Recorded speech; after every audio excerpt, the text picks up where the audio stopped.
All right, so today let's dive into feminist aesthetics. Yeah.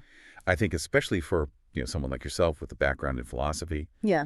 this will be really fascinating. We're going to be looking at some excerpts from the Stanford Encyclopedia of Philosophy, kind of exploring its key concepts and hopefully uncovering maybe some surprising connections. Yeah, it's funny because when you say feminist aesthetics, it's not like you're talking about a specific style of art, like saying something is impressionist or Baroque. Right. Feminist aesthetics is really more of a critical lens that we can use to look at, how gender influences art. So it's less about saying, oh, this painting is feminist art. Exactly. It's more about asking, like, how have ideas about gender shaped the way we see and understand art in, across history? Exactly. And when you start to ask that question, you realize there's a lot going on beneath the surface. For example, the encyclopedia entry talks about how even the concept of fine art has been, historically gendered. Almost like the whole category was, designed with a certain type of artist in mind, and that artist, more often than not, was not a woman. That's such an interesting point, and I think as someone who spent a lot of time thinking about philosophical questions, I can already see how this connects to these bigger ideas about power and representation and who gets to define these categories that we use to understand the world. Absolutely. I mean, and that's where things get even more interesting because for centuries, the Western art world has put fine art, things like painting and sculpture and classical music on a pedestal, while at the same time devaluing craft. Mm-hmm. And craft was often, the kinds of work that were traditionally associated with women, like textiles and pottery and intricate needlework. Okay. Things were seen as, merely functional, not really, intellectual enough to be considered fine art. Yeah, it's almost like women's creativity was being deliberately shoved into these predetermined boxes Right. that were then conveniently dismissed as less important.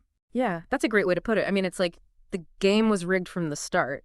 And, if that wasn't enough, you also had societal norms that made it even more difficult. Yeah. Imagine being a woman in like the 18th or 19th century with these, artistic aspirations. Yeah. Putting your work out there for public consumption was seen as deeply unfeminine.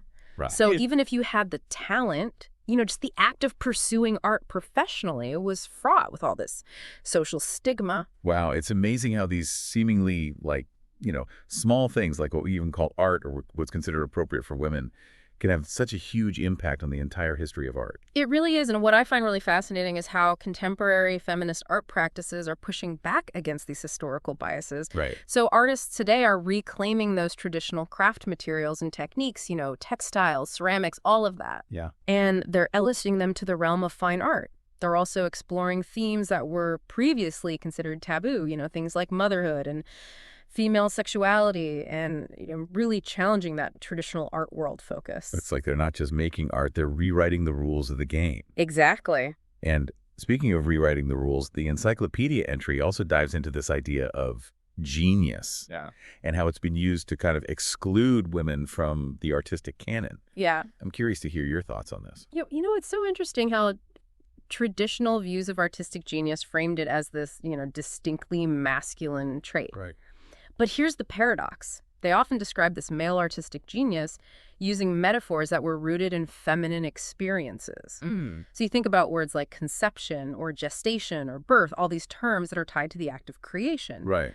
But women, the ones literally giving birth, were somehow excluded from this category of genius. It seems almost contradictory, right? It is. On the one hand, you have this elevation of male creative power. Yeah. But it's expressed through this language that, appropriates this very essence of feminine creation. Yeah. It's like taking ownership of the creative act while simultaneously, denying women's full participation in it. Exactly. And that raises a really important question for feminist thinkers. What do we do with this concept of genius? Is it so inherently patriarchal that it needs to be just rejected outright? Yeah. Or can we maybe unearth this feminine genius tradition that has been overlooked or misinterpreted? Yeah, those are some big questions. And there are no easy answers, are there? Right. But I can already see how this line of questioning really forces us to think about, whose voices have been amplified and whose have been silenced throughout history, and how that's really shaped our understanding of what constitutes artistic brilliance. Yeah, you're exactly right. And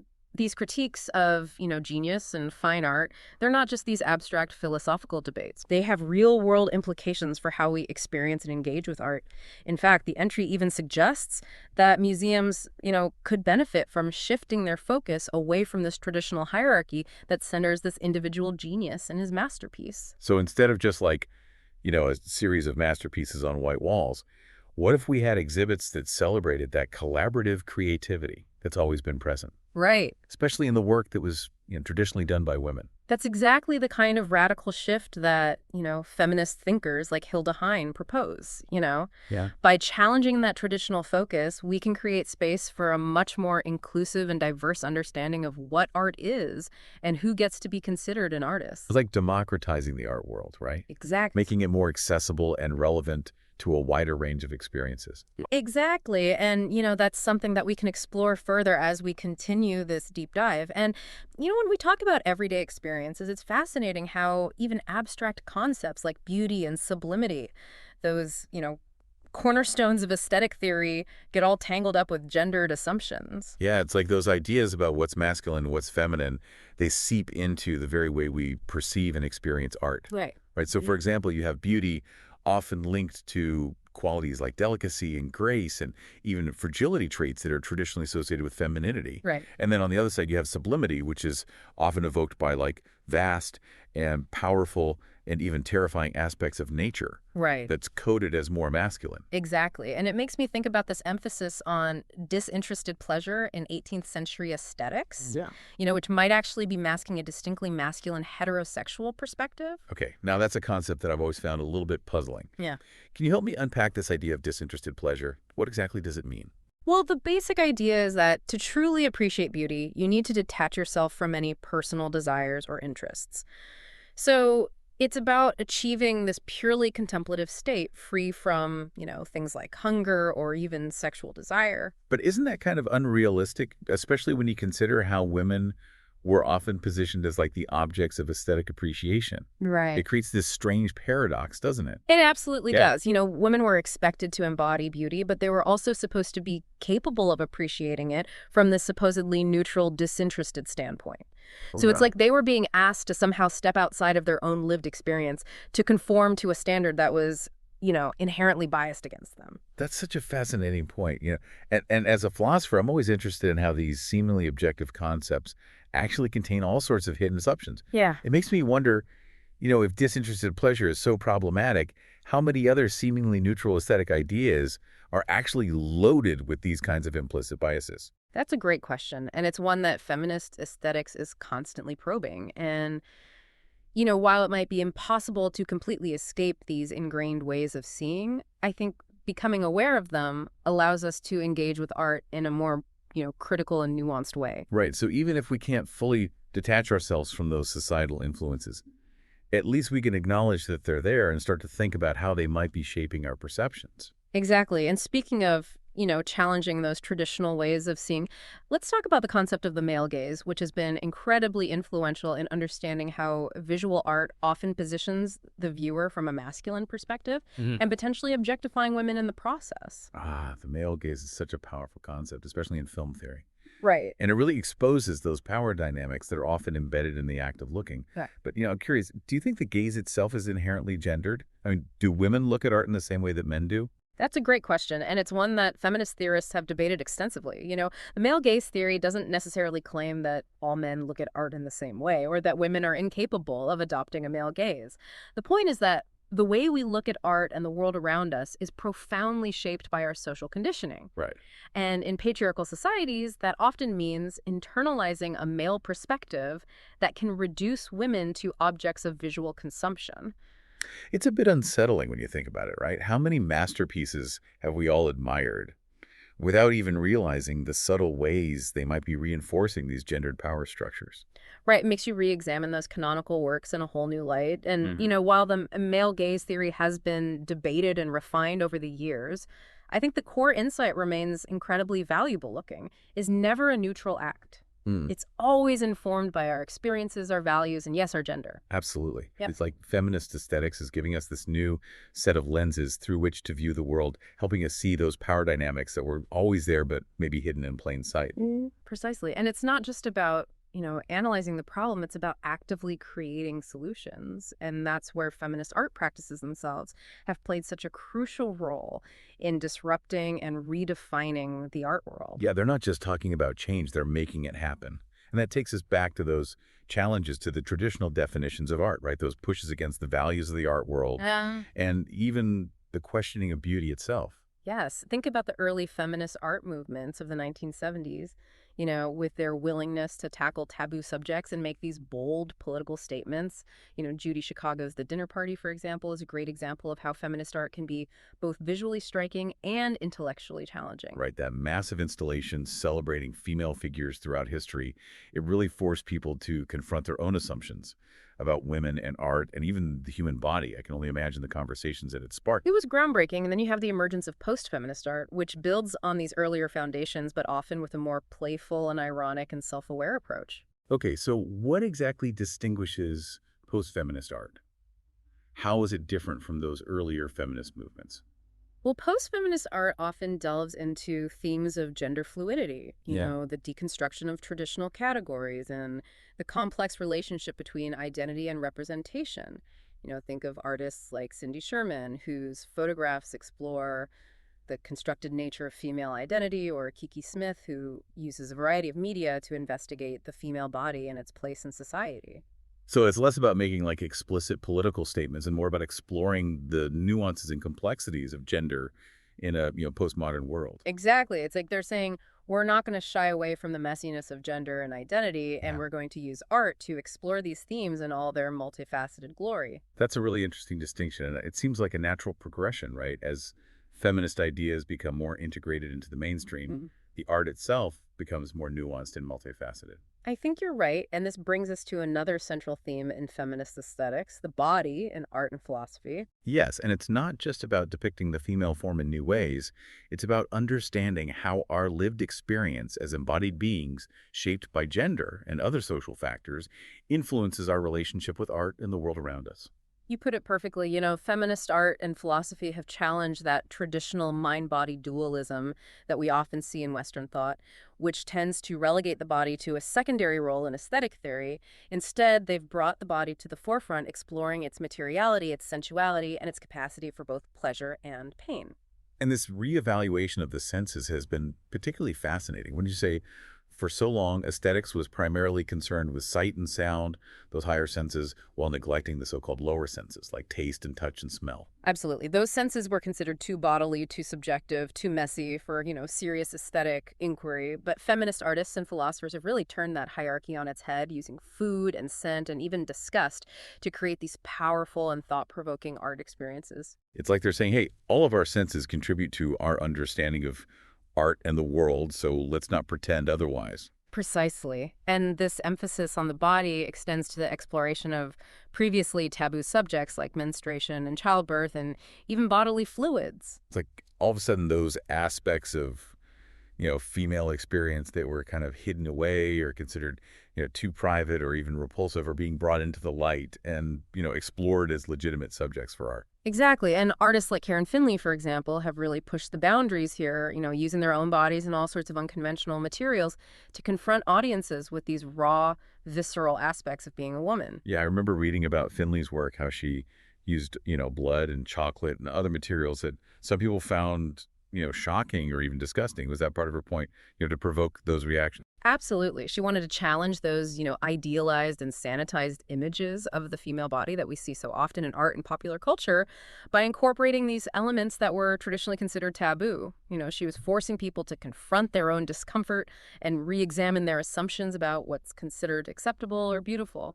It's so interesting. It's like she's using disgust as a tool to kind of disrupt our expectations and make us, reconsider our own ingrained biases. Precisely. And this ties into the larger feminist project of reclaiming the female body and its experiences from the confines of patriarchal control. Yeah. It's about asserting that these experiences are valid, they're worthy of artistic expression, and they deserve to be seen and heard. That's such a powerful statement. It makes me think about how feminist aesthetics can be so challenging.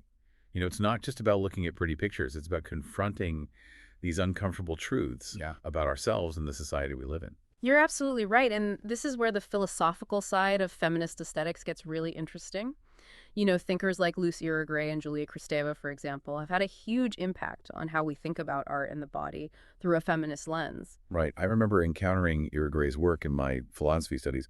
Her concept of a sexuate perspective is so challenging, but also really rewarding if you can wrap your head around it. I agree. It's not easy reading, but it forces us to confront how deeply our language and our thought patterns are shaped by this patriarchal worldview. And Kristeva's concept of objection has been really insightful for understanding, those works of art that deal with disgust and horror and the body. As a philosopher, I've always been fascinated by Kristeva's work. Yeah. It's amazing how she takes these experiences that we usually try to avoid, Hmm. the messy, the repulsive, the abject, and shows how they can actually be sources of, profound insight. It's brilliant, isn't it, she argues, that these experiences, which often involve a blurring of boundaries between the self and the other, can be both repulsive and fascinating. They can challenge our sense of order and control, but they can also lead to a deeper understanding of ourselves and the world around us. It makes me think about those moments in art that kind of make you want to look away and lean in closer at the same time. Yeah. There's something so compelling about those works that make us confront those, dark, messy aspects of human existence. Exactly. And feminist artists have been particularly adept at using these unsettling emotions to create works that challenge those traditional notions of beauty and good taste. Hmm. They're not afraid to provoke, to disturb, to make us squirm in our seats. It's like they're saying, we're not just going to show you what's pretty and pleasing. We're going to show you the whole picture, even the parts that make you uncomfortable. And in doing so, they're expanding the very definition of what art can be. It's no longer just about creating objects of beauty to be admired from a distance. It's about using art to engage with the world in all its complexity, to challenge our assumptions, and to spark critical dialogue. That's such an important point, and it brings us to something that we touched on earlier, the idea that feminist aesthetics isn't just confined to museums and galleries. It's something that extends into our everyday lives. Yes, and this is where the field of everyday aesthetics comes in, which you as a philosopher might find particularly interesting. It shifts our focus away from those traditional art objects and encourages us to find beauty and meaning in the mundane and the overlooked things that we might not even consider aesthetic at first glance. Right. It's about finding the extraordinary in the ordinary, appreciating the artistry that's present in those everyday activities that we often take for granted. Exactly, and this is where feminist perspectives becomes especially relevant, wouldn't you say? After all, so many of these everyday activities, cooking, cleaning, and taking care of children, have historically been associated with women's work, often devalued and dismissed as merely domestic. Yeah, it's about recognizing that these activities, which are so essential to human life, Yeah. also involve creativity and skill and artistry. It's about expanding our definition of what's considered aesthetically valuable and who gets to be considered an artist. Absolutely. And it's not just about elevating women's work to the status of art. It's about recognizing that art and aesthetics are woven into the very fabric of our daily lives, whether we're preparing a meal or tending a garden or simply arranging our living spaces. And that's led to some really fascinating philosophical discussions about topics that were previously ignored, like the aesthetics of food or the maternal body or the experience of parenthood. It's amazing how these seemingly ordinary experiences can become these profound sources of aesthetic contemplation, for example. Philosophers are now exploring those complex sensory experiences of pregnancy and childbirth, recognizing not just the beauty, but also the intensity, the rawness, even the sometimes unsettling aspects of these transformative events. It's like saying that all of human experience in all its messy glory is worthy of aesthetic exploration. And recognizing that everyone, regardless of gender, has the capacity for aesthetic experience and creative expression. So, as we wrap up our deep dive into feminist aesthetics, it's clear that this isn't just some niche area of philosophy or art history.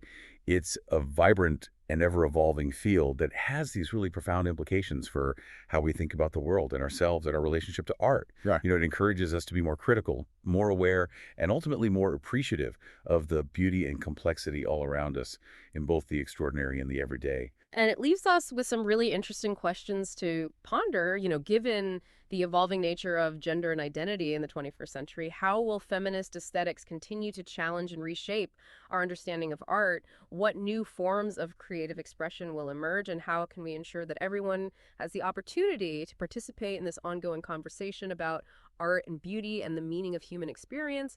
These are just a few of the many thought-provoking questions that feminist aesthetics invites us to explore.